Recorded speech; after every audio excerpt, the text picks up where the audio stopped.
present day in this city with everybody else coming up, and so we're the mental health advocates. You know who I am. Okay? This is not okay on any day of the week, and the fact that they've been on everybody's radar since October. Hamilton in the Attorney General's office, we just talked to him 30 minutes after the inspections finished today to inform him, could you please get in touch with Gamboa and Diallo so you'll know the latest, so we can move forward with getting these folks enforced. He called back and wants to know who's the attorney that we put the tenants on the phone with on Friday. 30 tenants showed up to the phone conversation, the attorney that we had prepared to help them, because one after the other, they're telling us their story of despair, and still nobody's over here helping them. Is that Taylor? No, Taylor, Bread for the City, no, absolutely. Taylor's been working with them since March, but Taylor, we just found out, doesn't have a retainer agreement with them and cited attorney-client privileges when they invited me to the meeting as the reason why she couldn't allow me to stay in the meeting. And only when she presented them with a retainer agreement to be signed did the question come up, where's the last agreement and why did it expire? Or when did it expire? It expired in March of last year. We're finding out that there's a possibility that the management is paying for their expenses. And whose expenses? Bread for the City, or the Shayla is in Bread for the City. This is the president of the tenant association. And then also we're finding out that no rents have been put in escrow.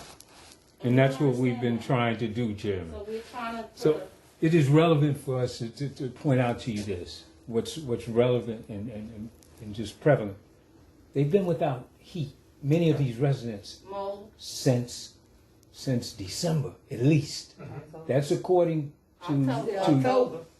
Understood. That's right, and what has been communicated to me from the Ward 8 council member's office is that they've had clear knowledge of it since at least December 9th. And these tenants have reached out to them. The tenants reached out to them, being reached out to the council members. Their council members. The mayor's office. I wrote Trayvon White myself. I wrote him. And because my son know him personally, I attached my son's name to it. Have not received anything from him whatsoever. You went into his social media DMs? They've been personally trying to allow. Not only Trayon, who else? Well, Ms. Hill called the mayor's office. Okay, we the mayor. all reached out to DCRA. Stopped calling me 2 days in because he said he can't. So just to complete, we emailed them. just to complete that thought, Ignored. Chairman, the issue at hand as well is DCRA. Excuse me, hang on a second.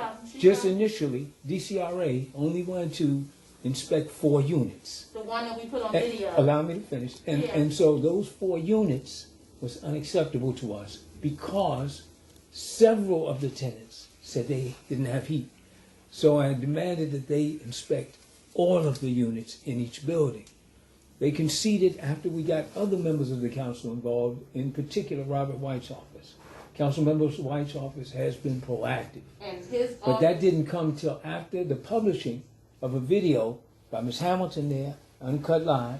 They produced a video on YouTube.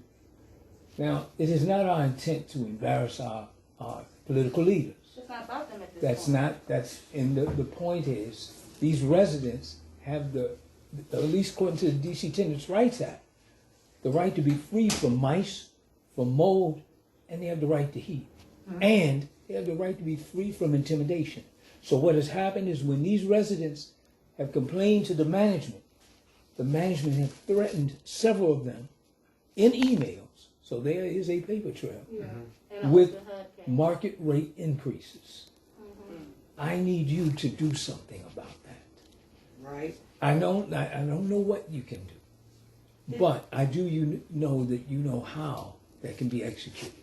Because that's intimidation according to the DC Tenants' Rights Act. And we found out that Capital Realty has been named in 2 other potential properties that will house our seniors. That is, and I have the understanding at this point that the council, the committee of the whole, is looking at awarding them 2 more complexes in the district. I may be wrong. Okay, that's good to hear. If you don't know, but please investigate the reality or the possibility that they may get subsidized housing where they're able to provide services to more DC residents. Those in Ward 8 in particular, those who are vulnerable and poor. So what we know is from this housing development, they've not done a good job. in rendering the services.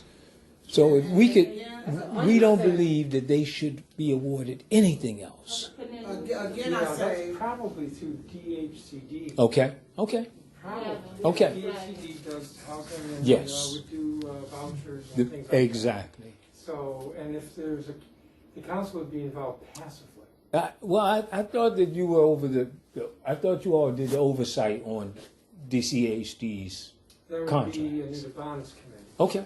And I've reached out to her as well. Should represent what to the tenants? What is your president? What is your presence here today? What should it represent for the tenants? Well, I just came out here to look, but clearly I'm getting more involved, which is okay. And so I have oversight over DCRA, and so I can press DCRA and what they're doing with inspection. Well, I'm Yeah, I had an asking inspection in October and no one even followed up with me. I know that the process is they come do the inspection, they notify the property manager, they're supposed to come out, make repairs, and then DCRA follows up. No one followed up with me I'm or glad you anything. brought that up. Now, That was in October. now let's Diallo today, your liaison, shared with us. You know, Anthony Diallo? Yes. Yes. He works for DCRA. He's the Yes. liaison Yeah, for for 6 and 8 eight, at yeah, I DCRA, talked to and him your often. oversight. Gamboa is 6 and 8. Diallo. He's with He DCRA. did DCRA. He's the So, He- Director of Inspector. This very concern was raised because we've been having trouble getting management to cooperate or respond since all of the threats or the retaliatory behavior. Mr. Diallo's communication to us today is that many of these property owners, knowing the process, sometimes would rather pay the fine and appeal with the process as opposed to having to do the repairs. So therein lies our problem why folks would sit here until October with no heat, because the threat of whatever we have in place in terms of enforcement is not enough for them to reverse this situation, and that therein lies the cycle that these folks are in. And so what we're concerned about is that with so many radars, how are we not able to rein in a slumlord that is intentionally ignoring DCRA? Byron Johnson in the mayor's office, Ward 8 representative, in the beginning when we came and did the video, he called me, Ms. Hamilton, how can we help? You can help us get DCRA and get folks out here to reverse this for these folks. 2 follow-up calls to him. He says, Ms. Hamilton, after 3 tries, I haven't been able to get anybody to call me back.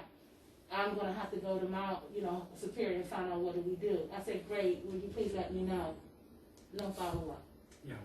Okay. And I received a letter from her saying that I was being defiant for reaching out to DCR. That's my right as a resident. That's right. If I called a rental office, it took them 2 weeks to come in unstop my tub one time. Like, that's something that should have been fixed immediately. And let's be clear, this is bigger. I was than us. defiant for reaching out to DCRA. That's the language in the That letter. defiant is the word that she Can we used. share with you? And none of these problems were anywhere like this when WC No, was William C. Smith. Smith. That's what the No, we- residents tell us. That's all I keep hearing, is that since this new management has gotten in place, I think it's more. This is the worst this property has obviously ever gonna been. have things And I've been raised. here 17 years. Miss Hill has been here. 24. And let me tell you, I also talked to Ms. Miller, who is our property manager, because, again, I say, I'll never deny the fact we had mice in these apartments. Right. I never had them in mine because I always got extra people, I don't care. But we never had them outside. Rats. That's I mean, what literally that is. rats The out rats. there. Well, I could tell, I've even had them to take a picture down, and DCRA also took pictures down at our step where you can see the rats are digging holes up against the apartment building. Well- And so I'm so scared to go outside at nighttime, I'm Yeah, they I'm running running wild right at across night. my feet. Now, I told Miss Miller, what are you doing about the extermination? She said, well, we had them out there twice to treat them, but if the kids will stop throwing stuff, girl, I've been here 24 years. Kids been out there. We didn't have any Nope. rats out there. We can understand y'all disturbed the ground and the rats came up. That's probably what it is. And plus, I heard they renovated down at that next block down there too, but it doesn't make a difference. We didn't have them in the... I've been here 24 years. I'm going to say it again. I raised my children. Never seen And I've never seen rats run across my building. And Mr. Gamboa, the lead inspector down at DCRA, turned to me after mid-morning of going building to building and just understanding. He said, Ms. Hamilton, what are these people waiting on to get these done? I said, I'm hoping you can get some answers, because 1, they won't respond to us. 2, with so many radars, this is touching. Why should anybody do anything? They say the pattern here. It's obviously acceptable not to respond to these people in distress. Now, we got the call because she came through our intake. And we do a rescue mission during COVID because we know that these situations exist because they're mental health. My frustration is that so many professional folks knew that these folks were sitting over here like this. And now at this point, when we come in, they're distrustful, they're in a state of despair, and depression is setting in. We started with a worksheet of 8. He talked about the 4. We had 4 more callers again. Every time we leave this property, we get more calls. I have 50 people. I just gave that spreadsheet to DCRA to prepare them to get over here in the fight to go door to door. We've got a problem here, and we need people such as yourself.